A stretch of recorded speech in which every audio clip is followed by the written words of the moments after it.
السلام عليكم ورحمة الله وبركاته. إن الحمد لله نحمده ونستعينه ونستغفره ونعوذ بالله من شرور أنفسنا ومن سيئات أعمالنا. من يهده الله فلا مضل له ومن يضلله فلا هادي له. وأشهد أن لا إله إلا الله وحده لا شريك له وأشهد أن محمدا عبده ورسوله. يا أيها الذين آمنوا اتقوا الله حق تقاته ولا تموتن إلا وأنتم مسلمون. يا أيها الناس اتقوا ربكم الذي خلقكم من نفس واحدة وخلق منها زوجها وبث منهما رجالا كثيرا ونساء واتقوا الله الذي تساءلون به والأرحام إن الله كان عليكم رقيبا. يا أيها الذين آمنوا اتقوا الله وقولوا قولا سديدا يصلح لكم أعمالكم ويغفر لكم ذنوبكم ومن يطع الله ورسوله فقد فاز فوزا عظيما.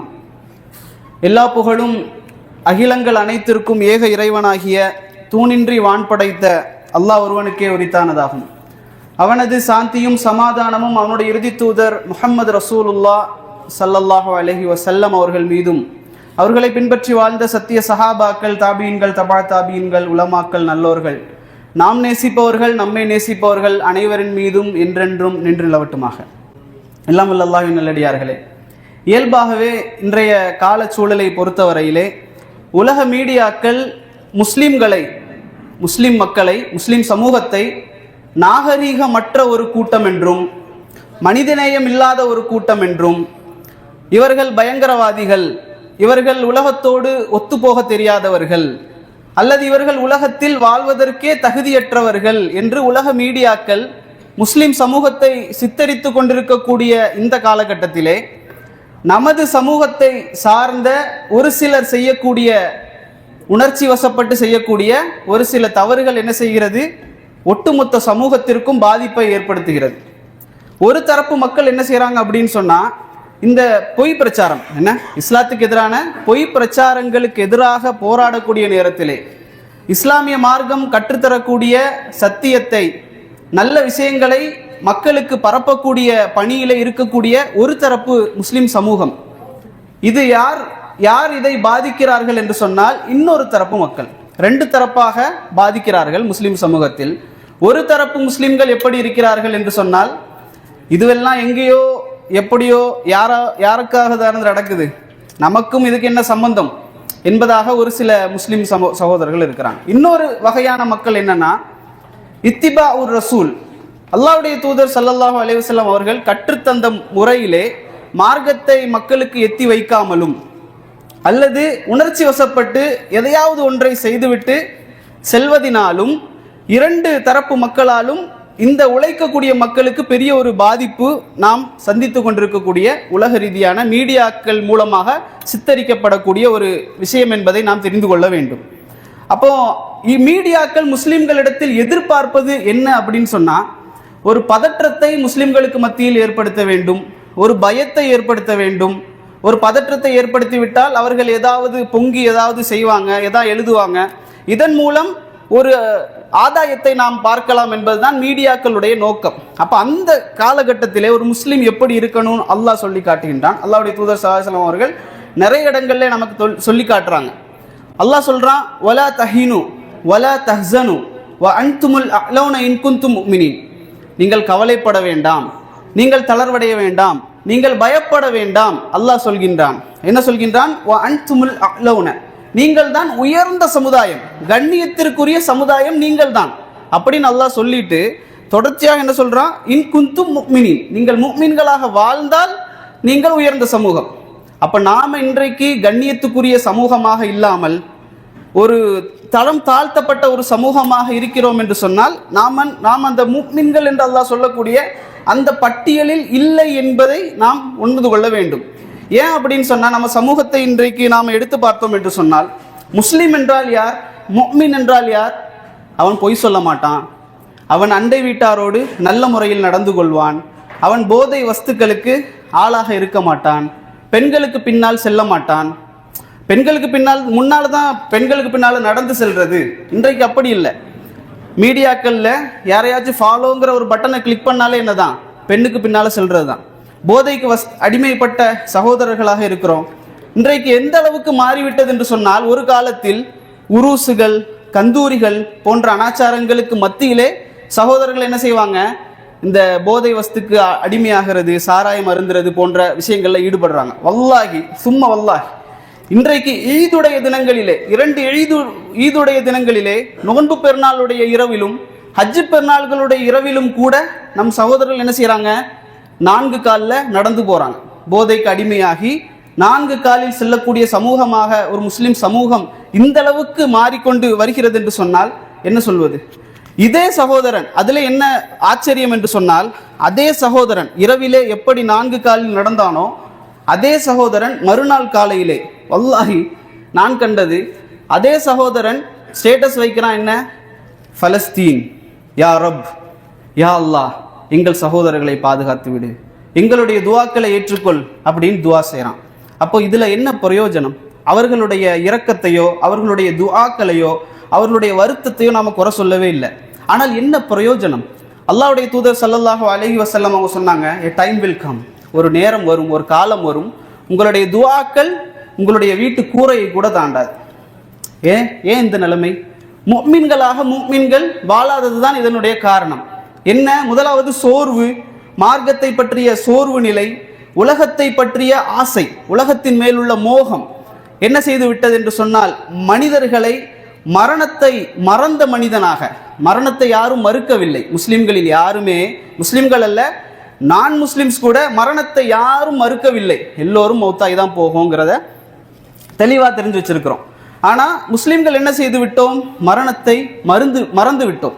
அதனால்தான் இறைவன் பல இடங்களிலே, குர்ஆனிலே கூட பல இடங்களிலே சொல்லி காட்டுகின்றான் மரணத்தை பற்றி. அல்லாஹ் ஒரு வசனத்திலே சொல்வான், ஐனமா தகூனு யுத்ரிக்குமுல் மௌத வலவ் குந்தும் ஃபீ புரூஜின் முஷையதா, நீங்கள் கோட்டை கோபுரங்களில் இருந்தாலும் உங்களை மரணம் வந்தடையும்.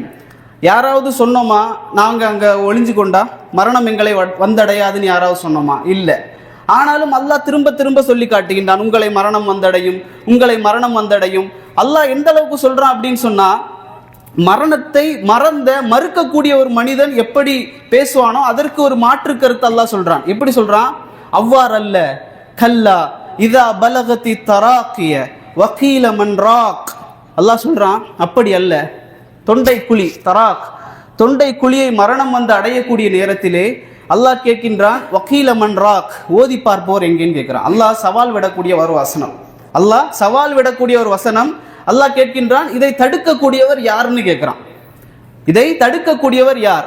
வதன்ன அன்னஹுல் ஃபிராக் வல்தஃபதி ஸாக்கு பிஸ்ஸாக், அவர்களுடைய கெண்டை காலோடு பின்னிக்கொள்ளும் சொல்றான். இது யாருக்கு அப்படின்னா, எங்கேயோ யாருக்கோ இல்லை, நம்மில் ஒவ்வொருவருக்கும் இந்த நிலை ஏற்படும். தொண்டை குழியை மரணம் வந்து அடையக்கூடிய நேரத்திலே கெண்டை காலோடு பின்னிக்கொள்ளும். கொஞ்சம் உள்ளத்துல எடுத்து நினைச்சு பாருங்க. ஒவ்வொருவரும், நான் என்னுடைய உயிர் பிரியக்கூடிய சூழலிலே, இந்த உலக வஸ்துக்களை விட்டு என் உயிர் இந்த உலகத்தை விட்டு பிரியக்கூடிய சூழலிலே, என் கால்கள் கெண்டை காலோடு பின்னிக்கொள்ளக்கூடிய அந்த சூழலிலே என் நிலை எவ்வாறு இருக்கும் என்பதை சிந்தித்து பாருங்கள். அல்லாஹ் சொல்கின்றான், வல் தஃபதி ஸாக்கு பிஸ்ஸாக் இலா ரப்பிக யௌமஇதினில் மஸாக், அல்லாஹ்விடத்திலே நீங்கள் கொண்டு செல்லப்படுவீர்கள். அப்போ மரணத்தை ஒரு மனிதன் மறுக்கவில்லை, ஆனால் மறந்து இருப்பதனால் அல்லாஹ் தெளிவாக சொல்லுகின்றான், நீங்கள் இப்படித்தான் மரணிப்பீர்கள், நீங்கள் நிச்சயம் மரணிப்பீர்கள் என்பதை அல்லாஹ் சொல்லி காட்டுகின்றான். அப்போ ஏன் நமது துஆக்கள் கூரையை கூட தாண்டாது என்பதை நாம் சிந்தித்து பார்க்க வேண்டும். ஏனென்று சொன்னால், சஹாபாக்களுடைய துஆக்கள் அது அங்கீகரிக்கப்பட்டது, கண்ணால் கண்டார்கள். ரசூல் ஸல்லல்லாஹு அலைஹி வஸல்லம் அவர்களுடைய துஆக்கள் அங்கீகரிக்கப்பட்டது, கண்ணால் கண்டார்கள். அல்லாஹ்வுடைய தூதர் இப்ராஹிம் அலைஹிஸ்ஸலாத்து வஸ்ஸலாம் அவர்கள் ஒரு துஆ செய்கிறார்கள், ரப்பிஜ்ஹல் ஹாதா பலதன் ஆமினன். அல்லாஹ்வுடைய தூதர் இப்ராஹிம் அலைஹிஸ்ஸலாம் துஆ செய்றாங்க, இந்த பூமியை, இந்த சிட்டியை என்ன செய், பலத, ஒரு ஆமினத்தான பாதுகாப்பான சிட்டியாக ஆக்கிவை. இன்னும் கேட்கிறாங்க, வர்சுக் அஹ்லஹு மின் ஸமராத்தி, அவர்களுக்கு பல வர்க்கங்களை கொண்டு வந்து சேர் என்று அல்லாஹ்வுடைய தூதர் இப்ராஹிம் அலைஹிஸ்ஸலாம் துஆ செய்றாங்க. எங்கிருந்து கேட்ட துஆ தெரியுமா? அன்றைக்கு செழிப்பாக இருந்த யமனிலோ, ஈராக்கிலோ, பஸ்ராவிலோ, இந்தியா, இலங்கை போன்ற நாடுகளிலோ அல்ல, எத்ரிப், அந்த மதீனா கூட செழிப்பாக தான் இருந்துச்சு. ஆனால் இப்ராஹிம் அலைஹிஸ்ஸலாம் அவர்கள் கேட்டது அந்த பாலைவன சொட்டு தண்ணி கூட இல்லாத பாலைவன பூமியிலே இருந்து கேட்ட துவா அங்கீகரிக்கப்பட்டது. பல வர்க்கங்களை அல்லாஹ் கொண்டு வந்து சேர்த்தான். நீங்கள் இன்று கூட மக்கா, தாயிஃப் போன்ற இடங்களுக்கு போனால் மற்ற இடங்களில் சீசனுக்கு தான் அந்த பழங்கள் கிடைக்கும். ஆனால் இந்த இடங்களில் எல்லா சீசனுக்கும் பழம் கிடைக்கும். அல்லாஹ் அப்படி கொண்டு வந்து சேர்த்தான். இமாம் குர்துபி ரஹிமஹுல்லா அவர்கள் இந்த வசனத்துக்கு விளக்கம் சொல்லுவாங்க. 3 சோதனைகளை இப்ராஹிம் அலைஹிஸ்ஸலாம் அவர்கள் தாண்டினார்கள். அவர்களுக்கு அல்லாஹ் பாலைவனத்தை சோலைவனமாக்கி கொடுத்தான். அப்போ நாம் இந்த 3 சோதனைகளை கடந்தால், ஏதாவது 3 சோதனை அல்லாஹ் தரக்கூடிய சோதனை. இப்ராஹிம் அலைஹிஸ்ஸலாம் அவர்களுக்கு கிடைத்த முதல் சோதனை அவர்களுக்கு வந்த சோதனை. நம்ரூத் நெருப்பிலே தூக்கி போடக்கூடிய நேரத்திலே அவர்கள் பொறுமை காத்தார்கள், அல்லாஹ் அதை பொருந்தி கொண்டான். 2வது மகனை அறுப்பதாக கனவு கண்டார்கள், அல்லாஹ் அதை பொருந்தி கொண்டான். 3வதாக மனைவியையும் பிள்ளையும் கொண்டு பாலைவனத்திலே விட துணிந்தார்கள், அல்லாஹ் அதை பொருந்தி கொண்டான். பாலைவனம் சோலைவனமாக மாறிய காட்சியை இன்று நாம் கண்டு கொண்டிருக்கின்றோம். மக்காவிற்கு போனால் நாம் பார்க்கலாம். அப்படிப்பட்ட பூமியாக அல்லாஹ் அதை மாற்றினான் என்று சொன்னால் நம்மளுடைய துவாக்களை அல்லாஹ் அங்கீகரிக்க மாட்டானா? அன்றைக்கு சஹாபாக்களையும் அல்லாஹ்வுடைய தூதர் ஸல்லல்லாஹு அலைஹி வஸல்லம் அவர்களையும் இப்ராஹிம் அலைஹிஸ்ஸலாம் அவர்களையும் பாதுகாத்த, அவர்களுடைய துவாவை ஏற்றுக்கொண்ட அதே அல்லாஹ் தான் இன்றும் இருக்கின்றான், உயிரோடும் இருக்கின்றான். அதே அல்லாஹ் தான் இருக்கிறான். அப்போ நம்மளுடைய துவாக்களை ஏற்றுக்கொள்ள மாட்டானா? அல்லாஹ்வுடைய தூதர் ஸல்லல்லாஹு அலைஹி வஸல்லம் அவருடைய காலத்தில் ஒரு மனிதர் மஸ்ஜித் நபவிக்கு வர்றாரு, தொலை தூரத்திலிருந்து வர்றாரு. அவருடைய முடி, ஆடை எல்லாம் புழுதிகளாக இருக்கிறது. அப்போ சஹாபாக்கள் பார்த்த உடனே கண்டுபிடிக்கிறாங்க, இவர் ஏதோ தொலை தூரத்திலேருந்து வரக்கூடிய ஒரு மனிதர் என்பதாக. அப்போ அவர் என்ன செய்கிறாருன்னா மஸ்ஜித் நபவியில் வந்து தேம்பி தேம்பி தேம்பி அழுது அழுது துவா செய்கிறார். அப்போ சஹாபாக்களுக்கு எல்லாரும் வருத்தம் வந்துருச்சு. அப்போ அவங்க நினைக்கிறாங்க, இவருடைய துவாக்கள் எப்படி அங்கீகரிக்காமல் போகும் அப்படின்னு சொல்லி. அல்லாஹ்வுடைய தூதர் கேட்டாங்க, கைஃப, எப்படி இவருடைய துவா அங்கீகரிக்கப்படும் அப்படின்னு கேட்குறாங்க. சஹாபாக்களுக்கு எல்லாம் ஆச்சரியமாயிருச்சு. லிமாதா யா ரசூலல்லாஹ், என்ன சொல்கிறீங்க, எப்படி அங்கீகரிக்காதுன்னு சொல்கிறீங்க அப்படின்னு கேட்குறாங்க. அல்லாஹ்வுடைய தூதர் ஸல்லல்லாஹு அலைஹி வஸல்லம் அவங்க சொன்னாங்க, ஒ தஆமு ஹராம், அவர் சாப்பிட்ற சாப்பாடு ஹராம், ஒ ஷராபு ஹராம், அவர் குடிக்கிற தண்ணி அல்லது ஏதாவது ஒரு பானம் ஹராம், ஒ லிபாசு ஹராம், அவர் அணிந்திருக்கக்கூடிய ஆடை ஹராம். இந்த ஹராமான நிலையிலே அவர் கேட்கக்கூடிய துவாக்களை அல்லாஹ் எப்படி அங்கீகரிப்பான் என்பதாக அல்லாஹ்வுடைய தூதர் ஸல்லல்லாஹு அலைஹி வஸல்லம் அவர்கள் கேட்டார்கள். நாம் இன்று அதே கேள்வியை நமக்கு கேட்டு பார்ப்போம். நாம் சாப்பிடுகின்ற சாப்பாடு, நாம் உடுக்கின்ற உடை, நாம் குடிக்கின்ற தண்ணீர், இது ஹலாலான முறையிலே சம்பாதிக்கப்பட்டு நாம் செலவிட்டு கொண்டிருக்கின்றோமா? அல்லது நாம் வைத்திருக்கக்கூடிய மொபைல் ஃபோன்கள், நம்ம யூஸ் பண்ணுற எல்லாமே, நாம் வைத்திருக்கக்கூடிய மொபைல் ஃபோன்களில் ஹலால் மட்டும் இருக்கின்றதா? ஹராம் என்னும் இசை, பச்சாரம், படங்கள், பாட்டுக்கள் போன்ற, பெண்ணோடு பேசுவது போன்ற ஹராம்கள் கலந்திருக்கிறதா என்பதை நாம் கவனித்து பார்க்க வேண்டும். அல்லாஹ்வுடைய தூதர் ஸல்லல்லாஹு அலைஹி வஸல்லம் அவர்களுக்கு அல்லாஹ் 3 விஷயங்களை இந்த ஃபித்னாவின் பொழுது எப்படி கையாள்வது, அல்லாஹ்வுடைய தூதருடைய வழிமுறை அது என்ன என்பதை அல்லாஹ் ரப்புல் ஆலமீன் குர்ஆனிலே சொல்லி காட்டுகின்றான். அதுதான் இந்த தலைப்புடைய நோக்கமே. அல்லாஹ் சொல்கின்றான், அது ஒரே வசனத்தில், யத்லு அலைஹிம் ஆயாத்திஹி வயுஸக்கீஹிம் வயுஅல்லிமுஹுமுல் கிதாப வல் ஹிக்மா. இந்த 3 விஷயங்களை அல்லாஹ் ரப்புல் ஆலமீன் அல்லாஹ்வுடைய தூதருடைய பணியாக சொல்லி காட்டுகின்றான். முதலாவதாக யத்லு அலைஹிம் ஆயாத்திஹி, அவர் மக்களுக்கு அல்லாஹ்வுடைய வசனங்களை ஓதி காட்டுவார். அல்லாஹ்வுடைய வசனங்களை ஓதி காட்டுவார். அப்போ அந்த அல்லாஹ்வுடைய வசனங்களை ஒரு மனிதர் பிறருக்கு ஓதி காட்ட வேண்டும் என்று சொன்னால் அது என்ன தேவை நமக்கு? முதலாவதாக நமக்கு கல்வி தேவை. அல்லாஹ்வுடைய வசனங்களை பற்றிய கல்வியை நாம் முதலில் எடுக்க வேண்டும்.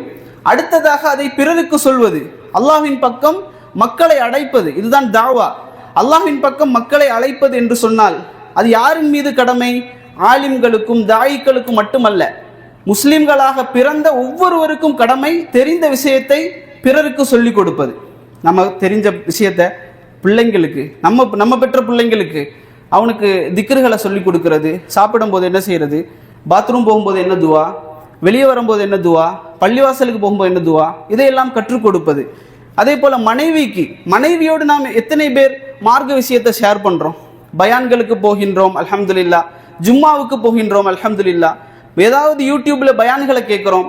யாராவது நம்ம மனைவி இடத்துல ஷேர் பண்ணுறோமா, நான் இதை கேட்டேன் நீயும் இதை கேளு. அதே போல் மனைவி ஏதாவது ஷேர் பண்ணுறாங்களா? நம்ம வகுப்புகளுக்கு வர்றோம் அல்லது ஆன்லைனில் ஏதாவது இஸ்லாமிய கல்வி படிக்கிறோம், அதில் மனைவியையும் சேர்த்து விடுவது, இது சம்பந்தமாக ஏதாவது நாம் பேசுகிறோமானா இல்லை. வெறுமனே நமது நோக்கம் என்ன? பிள்ளைங்களை நல்லா படிக்க வைக்கணும். பிள்ளைங்களை நல்லா படிக்க வைக்கணும். என்ன படிக்க வைக்கிறோம் தெரியாது, எதுக்காக படிக்க வைக்கிறோம் தெரியாது. அப்போ குழந்தை வளர்ப்பு என்பது தனி தலைப்பு. குழந்தையை எதற்காக வளர்ப்பது, எப்படி வளர்ப்பது என்பது சம்பந்தமாக நாம் படிக்க வேண்டும். அப்போ குழந்தைகளிடத்திலிருந்து ஆரம்பிக்கணும். அல்லாஹ் என்ன சொல்றான், உங்களுடைய குடும்பத்தார்களை உங்களையும் உங்களுடைய குடும்பத்தாரையும் நரக நெருப்பிலிருந்து பாதுகாத்துக் கொள்ளுங்கள். அல்லாஹ் சில இடங்கள் என்ன சொல்லுவான், உங்களை பாதுகாத்துக்கொள், உன்னை பாதுகாத்துக்கொள். ஆனா இந்த இடத்துல அல்லாஹ் என்ன சொல்றான், உன்னையும் உன்னுடைய குடும்பத்தாரையும் நரக நெருப்பிலிருந்து பாதுகாத்துக்கொள். அப்போ நம்மளுடைய தாவா முதலாவது தொடங்க வேண்டிய இடம் நமது குடும்பம். குடும்பத்தில் தெரியாத மக்களுக்கு தெரிந்த விஷயத்தை, ஃபத்வா கொடுக்கணும்னு இல்லை, தெரிந்த விஷயத்தை எடுத்து சொல்வது முதல் வேலையாக இருக்கின்றது. ஏன்னு சொன்னா நாம் படித்தால் மட்டும் போதாது, பிறருக்கும் அதை எடுத்து வைக்க வேண்டும். ஏன்னு சொன்னா சஹாபாக்கள் ரலியல்லாஹு அன்ஹு அவர்கள் சொர்க்கவாதிகள் என்று அல்லாஹ்வுடைய தூதரால் சான்று கொடுக்கப்பட்டவர்கள். அவர்கள் சொர்க்கவாதிகள், ஆனால் சுயநலவாதிகள் அல்ல. அவர்கள் நினைத்திருந்தால், சுவனவாதிகளாக அவர்கள் இருந்திருந்தால், நாம் இன்று முஸ்லிம்களாக கண்ணியத்தோடு இங்கு அமர்ந்திருக்க முடியுமா?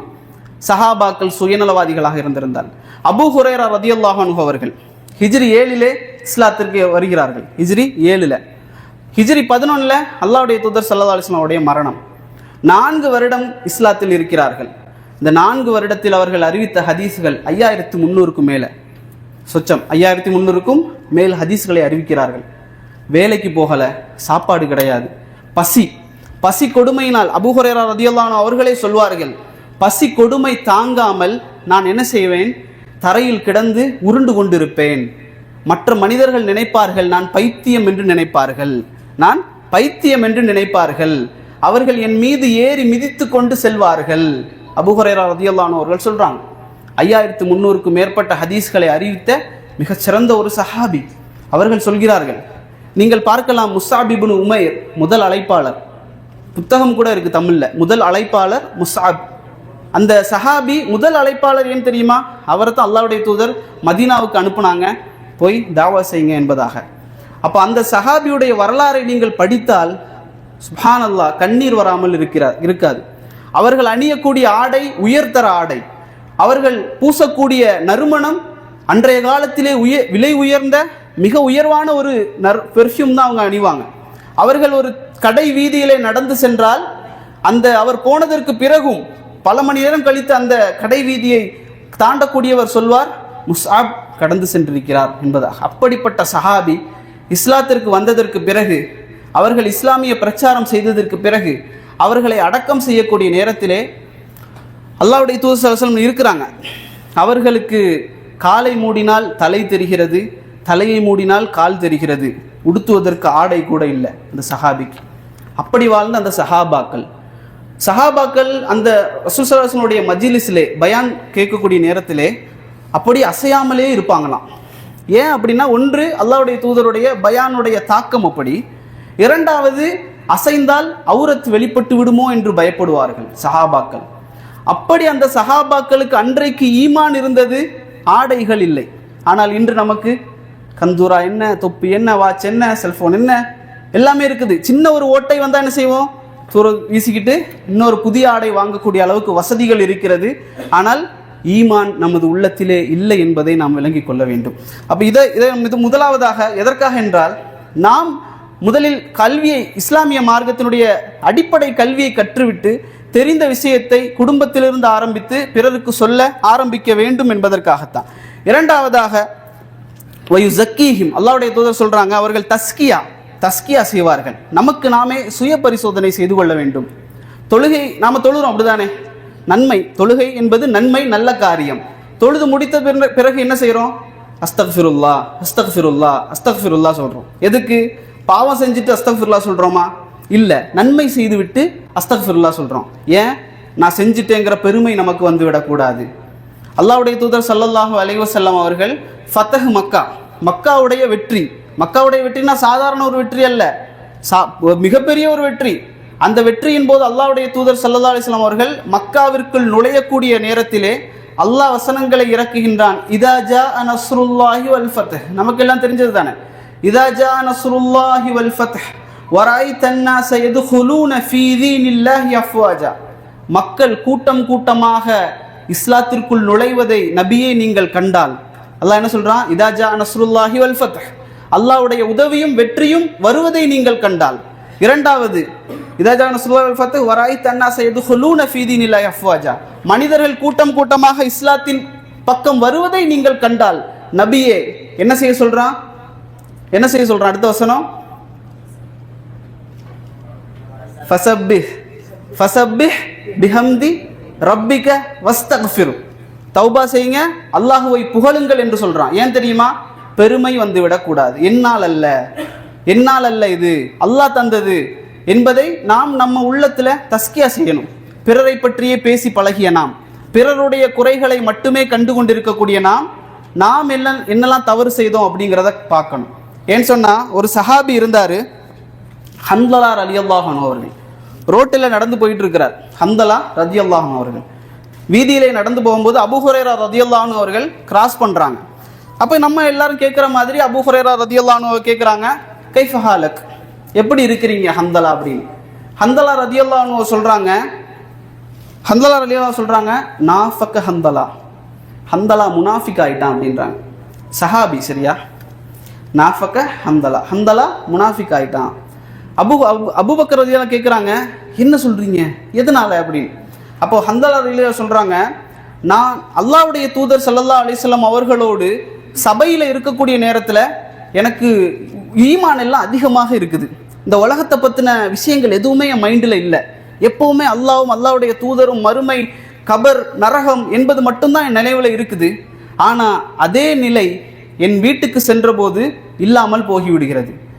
என் குழந்தை என்னோடு விளையாடக்கூடிய நேரத்திலே, மனைவியோடு பேசக்கூடிய நேரத்திலே, குடும்ப காரியங்களிலே ஈடுபடக்கூடிய நேரத்திலே அந்த ஈமான் எனக்கு இல்லாமல் குறைந்து விடுகிறது அப்படின்னு சொல்லி நான் ஹன்தலா ரலியல்லாஹு அன்ஹு சொல்றாங்க.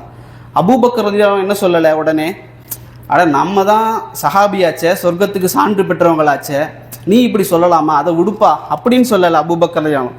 அபூபக்கர் ரலியல்லாஹு அன்ஹு சொன்னாங்க, நானும் அப்படித்தான் உணர்கிறேன் என்றார்கள். இரண்டு பேரும் சேர்ந்து ரசூல் ஸல்லல்லாஹு அலைஹி வஸல்லம் இடத்துல போறாங்க. ரசூல் ஸல்லல்லாஹு அலைஹி வஸல்லம் அதுக்கு தீர்வு சொல்றாங்க. அதாவது அது அப்படித்தான், கூடும் குறையும் என்பதாக சொல்றாங்க. இதை வச்சுட்டு நம்ம சகோதரர்கள் என்ன, எனக்கும் அப்படிதான் போல தெரியுது அப்படின்னு. ஆனால் நம்ம பிரச்சனை என்ன தெரியுமா, ஹன்தலா ரலியல்லாஹு அன்ஹு அவர்களை போல பிரச்சனை அல்ல.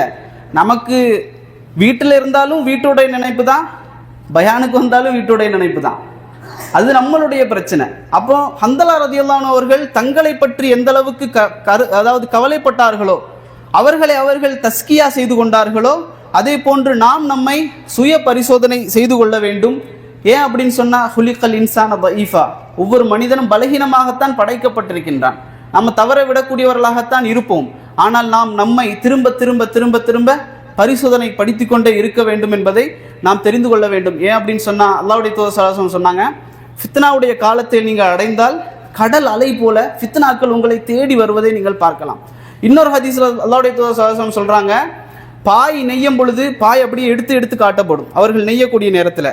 அதே போல உள்ளத்திற்கு ஃபித்னாக்கள் என்ன செய்யப்படும், எடுத்து எடுத்து எடுத்து எடுத்து காட்டப்படும். அந்த ஃபித்னாக்குள் நீங்கள் சென்று விட்டால் அது ஒரு நுக்தா, கருப்பு புள்ளியாக உங்களுடைய கல்விலே பதியப்பட்டு விடும்.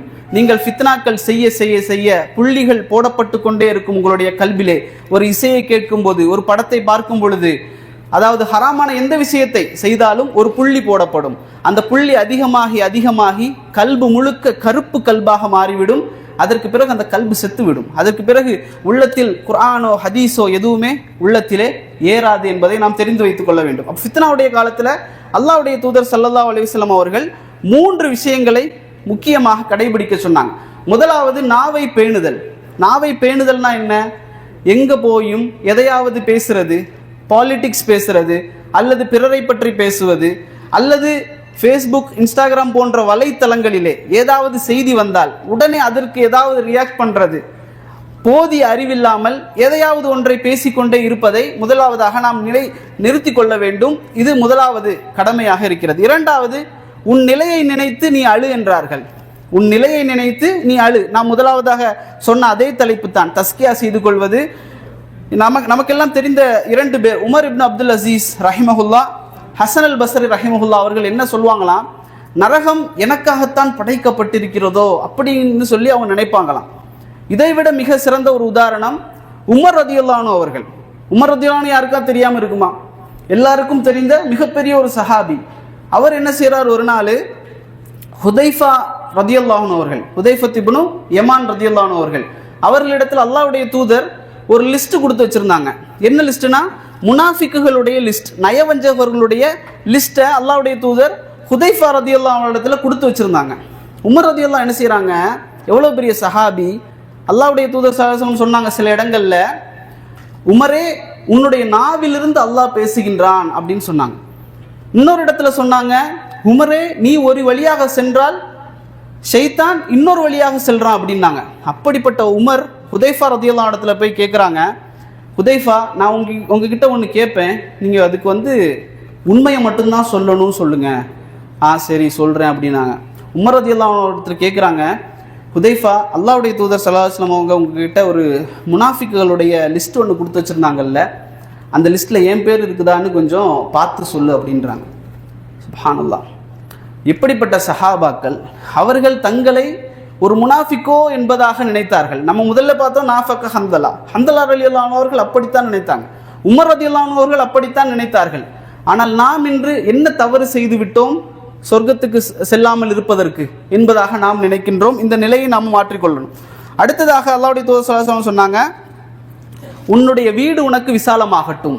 அதாவது பொது வெளிகளிலே சும்மா அங்கே இங்கே போய் பேசுறது வைக்கிறது இதையெல்லாம் தவிர்த்து கொண்டு, கல்வி சபைகள் இருக்கிறதா அங்கு சென்று கலந்து கொள்வது, பள்ளிவாசலுக்கு தொழுகைக்காக செல்வதா அங்கே சென்று கலந்து கொள்வது, அல்லது சமூக காரியங்கள் ஏதாவது நல்ல விஷயங்களை செய்யக்கூடிய காரியங்கள், சமூகத்திற்கு பலனுள்ள காரியங்கள் ஏதாவது இருந்தால் அதை செய்து கொள்வதற்கு மட்டும் நீ வெளியே செல். உன்னுடைய வீடு உனக்கு விசாலமாகட்டும், அதாவது உன்னுடைய வீட்டில் தங்கியிருப்பது உனக்கு நிம்மதியை தரட்டும் என்பதாக அல்லாஹ்வுடைய தூதர் ஸல்லல்லாஹு அலைஹி வஸல்லம் அவர்கள் இந்த 3 உபதேசங்களை ஃபித்னாக்களின் போது கடைபிடிக்க சொன்னார்கள்.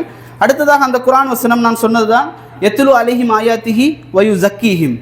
மூன்றாவதாக வயுஅல்லிமுஹுமுல் கிதாப வல் ஹிக்மா, கிதாபை கற்றுக்கொள்வது, ஹிக்மத்தை கற்றுக்கொள்வது. ஹிக்மத் என்றால் நாலேஜ் என்று சொல்லலாம், விஸ்டம் என்று சொல்லலாம். விஸ்டம், ஹிக்மா. ஹிக்மத் என்றால் எப்படி ஒரு மனிதரிடத்திலே பேசுவது, எப்படி கையாள்வது என்பது போன்ற ஹிக்மத்தை கற்றுக்கொள்ளுங்கள் என்று அல்லாஹ் ரப்பல் ஆலமீன் நமக்கு சொல்லி காட்டுகின்றான். அதை அல்லாஹ்வுடைய தூதர் ஸல்லல்லாஹு அலைஹி வஸல்லம் அவர்கள் மனிதர்களுக்கு கற்றுக் கொடுத்தார்கள். நம்ம இன்னைக்கு ஹிக்மத், அதாவது ஹிக்மத்தை படிப்பதற்கும் வருவது கிடையாது. அதே போல குர்ஆன் கிதாப் அதை படிப்பதற்கும் வருவது கிடையாது. ஏன்னு சொன்னா முதல் விஷயம் என்ன வருது அப்படின்னா, நான் இந்த வேலையில் இருக்கேன், எனக்கு இது செட் ஆகலை, இப்போதைக்கு லேபர் வேலையில் இருந்தால் ஒரு சூப்பர்வைசராக இருந்தால் நான்லாம் வருவேன், அது சூப்பர்வைசராக இருக்கிறவரு நான் ஒரு மேனேஜர் பொசிஷனில் இருந்தால் எனக்கு எப்பவும் ஃப்ரீயாக இருக்கலாம், நான் படிப்பேன் எடுப்பேன் எல்லாம் செய்வேன். இப்படி ஒவ்வொருத்தரும் அதற்கு மேலுள்ளதை எதிர்பார்த்து கல்வி கற்பதற்கு வராமல் இருக்கின்றோம். ஏன்னா ஏழையாக இருக்கிறேன், வசதி இல்லை, கொஞ்சம் வசதி அது இது வந்துருச்சுன்னா நானும் செலவு செய்வேன், நானும் கல்வி கற்பதற்கு வருவேன். இப்படி ஒரு திங்கிங் நம்ம கிட்ட இருக்கு. அப்போ அல்லாஹ்வுடைய தூதர் ஸல்லல்லாஹு அலைஹி வஸல்லம் அவர்கள் அப்படித்தான் இருந்தார்களா? அவர்கள் ஏழையாக இருந்தார்களா, பணக்காரர்களாக இருந்தார்களா? அல்லாஹ்வுடைய தூதர் ஒரு நாள் ஒரு காட்டு வழியாக பயணிக்கிறாங்க, சஹாபாக்களும் அல்லாஹ்வுடைய தூதரும் பயணிக்கிறாங்க. அப்போ ரசூல் ஸல்லல்லாஹு அலைஹி வஸல்லம் கேட்குறாங்க, அந்த கருப்பு காய்களையா பார்த்து பறிங்க அப்படின்றாங்க. சஹாபாக்கள் கேட்டாங்க, நீங்கள் இந்த வழியாக வந்துட்டு போவீங்களா அப்படின்னு. அப்போ யார் வந்துட்டு போவா? ஆடு மேய்க்கக்கூடியவர் தான் வந்துட்டு போவார். அப்போ அவங்க கேட்குறாங்க, நீங்கள் ஆடு மேய்த்ததுண்டா யா ரசூலல்லாஹ் அப்படின்னு.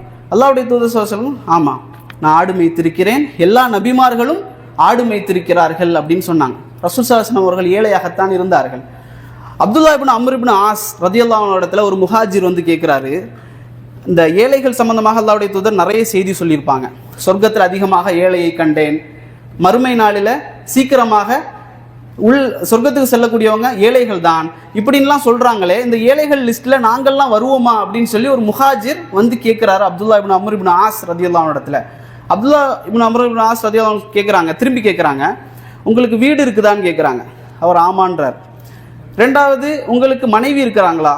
ஆமான்றார். அவர் சொல்றாங்க, நீங்க பணக்காரர் தான் அப்படின்னு. அப்போ அவர் சொல்றாரு திரும்பி முஹாஜிர், எனக்கு ஒரு வேலைக்காரரும் இருக்கிறாரு அப்படின்னு. அப்போ இவங்க சொல்றாங்க, அந்த மினல் முலூக், நீங்க அரசர்கள்ல ஒருவர் அப்படின்றார். அப்ப நினைச்சு பாருங்க, நாம ஏழைகளா அல்லது அரசர்கள்ல ஒருவரா என்பதை நாம் நினைச்சு பார்க்கணும். அப்ப ஏழ்மை என்பது படிப்பதற்கோ கல்வி கற்பதற்கோ ஒரு தடை அல்ல. வெக்கம் அதுக்கு தடையாக இருக்கக்கூடாது. கல்வி கற்பதற்கு அனைவரும் வர வேண்டும். இரண்டாவது ஹிக்மத். இதை மட்டும் சுருக்கமாக சொல்கிறேன். ஹிக்மத்தில் ஒன்று தான், எதிரிகள் யார்? ஷைத்தான் நமது பிரதான எதிரி. அதை தாண்டி இன்றைக்கு உலகத்தில் இருக்கக்கூடிய எதிரிகள் யார்? அவர்கள் என்ன கொள்கை கொண்டவர்கள்? அவர்கள் யார்? இப்போ நமக்கு யூதர்கள் ஒரு எதிரியாக இருக்கிறாங்க. இந்த யூதர்கள் யார்? இவர்களுடைய பிறப்பிடம் எது? இப்ராஹிம் அலைஹிஸ்ஸலாம் அவருடைய 2 மனைவிமார்களிலிருந்து எப்படி இந்த சமூகம் பிளவுபட்டது? எதனால் பிளவுபட்டது? அவர்களுடைய கொள்கைகள் என்ன? ஏன்னா இன்னைக்கு 800 கோடி மக்கள் இருக்கிறோம், 2 கோடி தான் யூதர்கள். அப்போ எப்படி அவர்கள் இந்த உலகத்தை கட்டுப்படுத்துகிறார்கள்? அவர்களுக்கும் இந்த ஹலால் ஹராம் போன்ற கொள்கைகள் இருக்கிறது. நமக்கு எப்படி இருக்குதோ அதே போல அவர்களுக்கும் ஹலால் ஹராம் என்ற கொள்கைகள் இருக்கிறது. மிக ஸ்ட்ராங்காக பிடித்து நிற்கக்கூடியவர்கள் அவர்கள். யூதர்களில் நாம் போய் சேர முடியாது. இஸ்லாத்துக்கு வந்தால் எப்படி சேர்க்கிறோம்? இஸ்லாத்துக்கு வரும்போது மக்களை சேர்த்து கொள்ளலாம். ஆனால் யூத மதத்தில் சேர முடியாது. யூதர்களில் 2 வகை இருக்கிறார்கள். ஜியோனிஸ்ட் இருக்கிறாங்க, ஜியோனிஸ்டை எதிர்க்கக்கூடியவர்கள் இருக்கிறார்கள். நமக்கெல்லாம் தெரியும் ஆல்பர்ட் ஐன்ஸ்டைன் தெரியும் தானே. இவர் ஒரு ஜியூ, இவர் ஒரு யூதர். ஆனால் ஜியோனிஸ்டத்தை எதிர்த்தார். இப்படியும் இருக்கிறாங்க. இதையெல்லாம் நாம் தெரிந்து கொள்ளணும். அவர்கள் அதே போல அவர்கள் தைரியமானவர்கள், அவர்கள் பயங்கரமானவர்கள் என்பது போன்றெல்லாம் சித்தரிப்பார்கள். அல்லாஹ் குர்ஆனிலே சொல்லி காட்டுகின்றான், லா யுகாத்திலூனகும் ஜமீஅன் இல்லா ஃபீ குரம் முஅஸ்ஸனத்தின் அவ் மின் வராஇ ஜுதூர். அவர்கள் கோட்டைகளுக்கு பின்னாலும் கோபுரங்களுக்கு பின்னாலும் அதற்கு பின்னாலும் இதற்கு பின்னாலும் நின்று கொண்டு தான் உங்களோடு போரிடுவார்கள். முன்னுக்கு நின்று போரிட மாட்டார்கள். கூட்டுக்காரர்களை சேர்த்து கொள்வார்கள். அவர்களையும் இவர்களையும் சேர்த்து கொண்டு அவர்கள் சண்டையிடுவார்கள். அல்லாஹ்வுடைய தூதர் ஸல்லல்லாஹு அலைஹி வஸல்லம் அவர்களுடைய காலத்திலே அப்படித்தான். அஹ்ஸாபுடைய கந்தக்குடைய யுத்தம் நடக்கிறது. எல்லா ஒட்டுமொத்த எதிரிகளும் குவிந்து வந்து சண்டையிடுகிறார்கள் முஸ்லிம்களுக்கு எதிராக. யூதர்கள் அப்படியே இருக்கிறாங்க மதீனாவுக்குள்ள. யார் இந்த வேலையை செஞ்சது அப்படின்னு பார்த்தா அவங்க தான். எல்லாவற்றையும் தூண்டிவிட்டு பேசாமல் இருப்பாங்க, சதிகாரர்கள். அல்லாஹ்வுடைய தூதர் ஸல்லல்லாஹு அலைஹி வஸல்லம் சொன்னாங்க, உங்களில் ஒரு கூட்டமாக, யூதர்களில் ஒரு கூட்டமாக என்னிடத்தில் இஸ்லாத்தை ஏற்றுக்கொண்டால் ஒட்டுமொத்த சமூகமும் இஸ்லாத்தை ஏற்றுக்கொள்ளும். ஆனால் அப்படி செய்ய மாட்டாங்க. ஒருத்தர் 2 பேர் இப்படித்தான் இஸ்லாத்திற்கு வருவார்கள். ஆனால் அவர்களுக்கு இஸ்லாத்தை எடுத்து வைப்பது ரொம்ப எளிது. ஏனென்றால் வேதக்காரர்கள், அல்லாஹுவை நம்பக்கூடியவர்கள், நபிமார்களை நம்பக்கூடியவர்கள். ஆனால் அதற்கு பிறகு கிறிஸ்தவர்கள் நம்பக்கூடிய ஈசா அலைஹிஸ்ஸலாம், அவர்களுடைய ஜக்கரியா அலைஹிஸ்ஸலாம் அவர்களை கொன்றார்கள். இப்படி நபிமார்களை கொல்லக்கூடியவர்கள். இதையெல்லாம் நம்ம தெரிந்து கொள்ளணும். ஏன்னு சொன்னால் எதையாவது மீடியாக்கள் அவர்களுடைய கைகளில் இருக்கிறது. அப்போ மீடியாக்களில் கவனமாக ஆழ்ந்த அறிவோடு இஸ்லாம் நமக்கு தந்த மிகப்பெரிய ஒரு இது, அதாவது பொக்கிஷம் என்னன்னா ஆளுமை, பர்சனாலிட்டி. அதை இஸ்லாம் நமக்கு கற்றுத்தந்தது. அப்போ அதை விட்டு உணர்ச்சி பூர்வமாக எதையாவது செய்வதோ அல்லது அறிவில்லாமல், இஸ்லாமிய அறிவில்லாமல் உணர்ச்சியை மட்டும் அடிப்படையாக வைத்து எதையும் செய்யக்கூடாது. இன்னும் குறிப்பாக சொல்ல வேண்டும் என்று சொன்னால், இஸ்லாம் கற்றுத்தரக்கூடிய நிறைய விஷயங்கள், எப்படி மக்களோடு நடந்து கொள்வது, எப்படி அண்டை வீட்டாரோடு நடந்து கொள்வது, இஸ்லாம் சமூக சேவை சம்பந்தமாக என்னவெல்லாம் சொல்லி இருக்கின்றது, போர்களில் எப்படி பங்கெடுக்க சொல்கிறது, என்னென்ன நிபந்தனைகள் இருக்கிறது என்பது சம்பந்தமாக இஸ்லாம் நிறைய பேசுகிறது. அதில் ஒன்று தான் நற்குணங்கள் சம்பந்தமாக இஸ்லாம் நிறைய விஷயங்களை பேசுகின்றது. ஒட்டுமொத்த சமூகத்தையும் மாற்றக்கூடிய ஒரு சக்தி இஸ்லாமிய நற்பண்புகளுக்கு இருக்கின்றது. இன்ஷா அல்லாஹ் அதையெல்லாம் நாம் தெரிந்து கொள்ள வேண்டும். எதையெல்லாம் கேட்டோமோ அதையெல்லாம் பின்பற்றக்கூடிய நன்மக்களாக அல்லாஹ் ரப்பல் ஆலமீன் உங்களையும் என்னையும் ஆக்கியருள்வானாக. ஹாதா மா இந்தி வல் இல்மு இந்தல்லாஹ் வகூலு கௌலி ஹாதா அஸ்தக்ஃபிருல்லாஹி லி வலக்கும். அஸ்ஸலாமு அலைக்கும் வரஹ்மத்துல்லாஹி வபரகாத்துஹு. இன்ஷா அல்லாஹ் ஷேக் அவங்க நற்பண்புகள், இஸ்லாம் கூறக்கூடிய நற்பண்புகள் சம்பந்தமாக உங்களிடத்தில் உரையாற்றுவார்கள்.